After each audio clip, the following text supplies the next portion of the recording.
Hello everyone. So this is SS 706 EOM and OM paragraph in independent auditors report.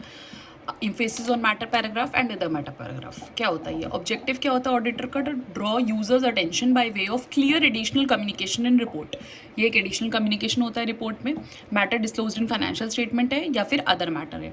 EOM para क्या होता है? Para included in report that agrees to matter appropriately presented in financial statement that is fundamental to users understanding. Basically EOM para वो होता है जो matter present है financial statement में. Other matter paragraph वो होता है जो मैटर प्रेजेंट नहीं है फाइनेंशियल स्टेटमेंट में.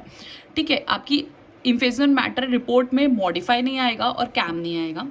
यूएम के सर्कमस्टांसेस क्या होते हैं? तीन तरह के. सब्सिक्वेंट इवेंट के केसेस में, लॉज एंड रेगुलेशन के केसेस में, स्पेशल पर्पस फ्रेमवर्क के केसेस में. कैसे? Fact known to auditor after the date of report and he provides amend report. तो आपको इम्फेसिस ऑन मैटर पैराग्राफ में लिखना है. या फिर FRF unacceptable but prescribed by laws and regulation है. या alert users that financial statement are prepared as per special purpose framework. ठीक है, when auditor includes EOM para separate section में होगा. आपका रेफरेंस टू मैटर्स एम्फेसाइज्ड, आपको एक reference देना होगा और ओपिनियन नॉट मॉडिफाइड होना चाहिए.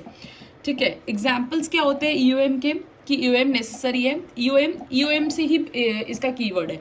Early application of new accounting standard having material effect on financial statement. Uncertainty relating to future outcomes of litigation, major catastrophes having significant effect on financial position and significant subsequent events.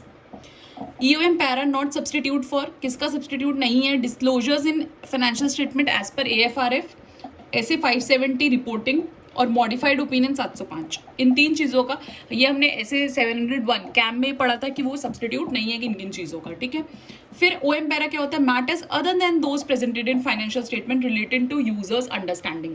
तो ये वो matters होते हैं जो EOM para. कौन से matters होते हैं? ये वो मैटर्स होते हैं जो प्रेजेंट होते हैं फाइनेंशियल स्टेटमेंट में. और अदर मैटर पैराग्राफ कौन से होते हैं? जो matters other than those presented in financial statement and relevant to users understanding. OM para में इन रिपोर्ट में वही सेपरेट सेक्शन होगा. Not prohibited by laws and regulation होना चाहिए और कैम नहीं होना चाहिए. ठीक है, ओएम पैरा में आप क्या कम्युनिकेट करोगे टीसीडब्ल्यूजी को? एक्सपेक्टेशंस एंड वर्डिंग्स क्या है पैराग्राफ की. तो ये ओएम एंड ईओएम पैरा है. बेसिक डिफरेंस वही है. ईओएम पैरा वो होता है जो मैटर्स प्रेजेंट होते हैं फाइनेंशियल स्टेटमेंट में, that is fundamental to users understanding of financial statement. And OM para में matters other than those presented in financial statement relevant to users understanding.